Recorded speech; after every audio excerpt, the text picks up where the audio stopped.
Is someone bothering you on Google Chat? Here's how to block them in just a few seconds.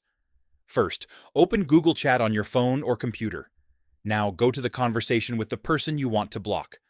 Once you're inside the chat, tap on their name at the top of the screen. This will open their profile options. Now, look for the three dots in the top right corner. Tap on it. You'll see several options.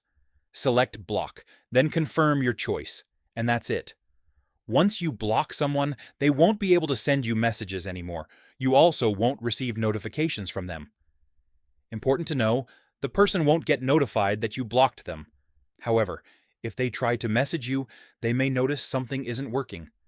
If you ever change your mind, you can go to Google Chat settings, open blocked users, and unblock them anytime. Simple, quick, and effective. If this helped you, make sure to like and subscribe for more Google Chat tips and fixes.